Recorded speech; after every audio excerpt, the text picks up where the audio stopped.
Welcome back to my channel मो इतिश्री। आज आम बाहरी राहस पूर्णिमा कहीं राहस पूर्णिमा हुए कौन पाई हुए एटा हूँ आमर फास्ट ब्लॉग। आपण मानकर सपोर्ट निहाती दरकार। जदि वीडियोटी भल लगिला लाइक शेयर एंड सब्सक्राइब करने को भूलिबेनी। चलंतु वीडियोटी को आम कंटिन्यू करिया। मु आ मो पुतुरा बाहरी जाइछु राहस पूर्णिमा देखिया को देखि परथु केते भिड़ होइचे। बर्तमान आम आसी पहुँच मदन मोहन मेढ़ पाखे देखिपे मदन मोहन जीव मठ जो कि जगन्नाथ मंदिर अटे। बेलून गुड़िक देखिए बहुत खुशी लगे। देन आम बर्तमान एटा हूँ आमर प्रवेश एंट्री द्वार में आम आसी पहुँच जाइछु। एटा हूँ आप देखिपे एटा हूँ गोटे भूत कोठी। आम बर्तमान भूत कोठी भितर को एंट्री करुचु। चलते भिडियो टी एंजॉय करिया।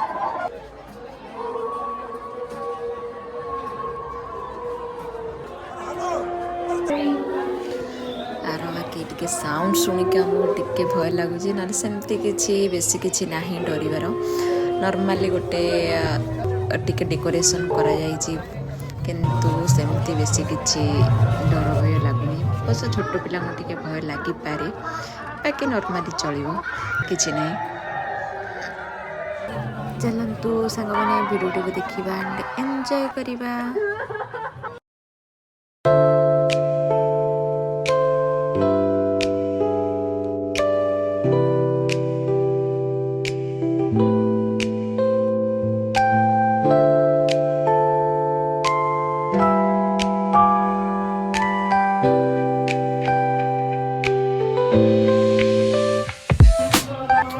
कुंजर हूँ प्रथमतः ये बौद्ध मूर्ति को देखिपे यहाँ हूँ प्रमुख आकर्षण जिनस जहाँकि प्रत्येक वर्ष यही स्टाचुटी ही रही है।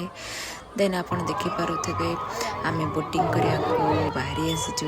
बर्तमान बोटिंग करुचु रियली एटा गोटे अलग प्रकार मजा लगे।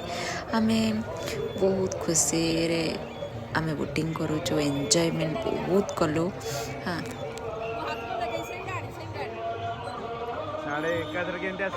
बर्तमान आम टे फोटोशूट करुचु बहुत एक्साइटमेंट आम अच्छु। यहाँ हूँ फास्ट बोटिंग आमर मु केबे बोटिंग करिनी बाकी आमर पुरा सत्य थिला बोली मुझे साहस जोटे की बोटिंग करदेली। ये गोटे आमर सेल्फी पॉइंट होती आम भी टे ठिया है फोटो उठेदेलु। ट्रेन डेकोरेशन टी बहुत बढ़िया है। यहाँ प्रत्येक वर्ष ही ये डेकोरेशनटा करा जाय थाए। आपण जेबे भी आसबे जानीपर यहाँ प्रत्येक वर्ष ही होता है। नेक्स्ट हूँ आमर बर्तमान समस्ते मदन मोहन जीव एक्सप्रेस पाखे ठिया समझे सेल्फी नौ आम भी वीडियो करदेलु। एठार गछ न काटा को सोसाइटी को गोटे एडवाइस दि जाइए। राम जिते वनवास जाते से टाइम किसी स्टाच्यू हो राधाकृष्ण स्टाच्यू शिव पार्वती स्टाच्यू बहुत भल होता हूँ आम प्रमुख कुंजर। जदि आम कह मदन मोहन जीवर यहाँ हूँ हरिपुर कुंज कहले आम यही स्टेजटा को ही जानी था। देखिपे केते सुंदर भाव में डेकोरेशन करा जाइछि। कुंजटी ये बहुत भल लगी था समस्त को बेसी अट्राक्टिव लगी थाए। तो आम गहली की देखिए पूरा काबा हो गलु केमी भाव में आम गाड़ी बाहर करूँ बाहर को जीवु घर को जीवु लेट है। समस्ते आम पूरा व्यस्त हो गलु बारंबार फोन कॉल भी आसूँ। आम भाविलु टिके कौन देखा खाईदे खाଇବା स्टल कति गला बेलू धूली एत मात्रा उड़ूला आम कि खाई भी पाइलुनी। आम बर्तमान पलि आसिलु आउ अनादर जिनस गुड़ी को देखापी दोली बहुत सारा दोली पड़ी ता सांगे पिला माने पूरा मन खुशी दोली खेलुले। आमको इच्छा थिले भी मत टे दोली खेलिया को भय लगे मु खेली ना दोली। चलते वीडियो को आगे देखा। मंचूरियन पाखे आम आसिक पहुँची जो देखा तार टेस्ट केमती अच्छी देखा तो बहुत सुंदर देखा बाकी खाइबाटा देखा केमती लगुच।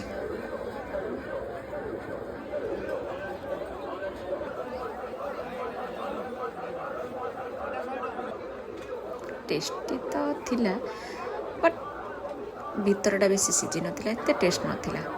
नेक्स्ट मथुरा केक टिके मेलारे बुलिली मथुरा केक टिके खाइबा को भल लगे टिके इंटरेस्ट है मथुरा केक खाया गरमा गरम मथुरा केक। आम बाहरी गलु मौसा कहलु मौसा टिके मथर केक दीटा दे दियो से आमको मथर केक देदेले आम आम टेस्ट कर पूरा गरम थिला खाई भी हो नथिला बाकी टेस्ट बहुत भल थिला चलिबो। चलते वीडियो को कंटिन्यू करवा।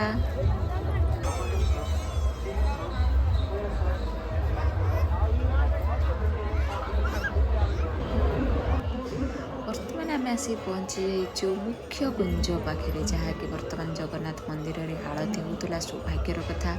आम आरती दर्शन कलु ता सहित भगवान को आम दर्शन करदेलु समस्ते बहुत श्रद्धार सहित आरती को नौले आमे भी टिके भोग पाइलु भोग पाइक आम आसिलु। बर्तमान आम आसिक पहुँच जाइए अंबिका चाट पाखे सेठारे हूँ ठुंगा परी प्रिपेयर होची आपन देखिपे कि सुंदर भाव भाई जनक ठुंगा परी बनाऊँच। देन आम आसिक पहुँची जाइए महादेव पाखे। महादेव को स्टाचुटी एत सुंदर से होता है समस्ते सेल्फी नवा बहुत भीड़ होता। आम भी थैंक यू फॉर वाचिंग।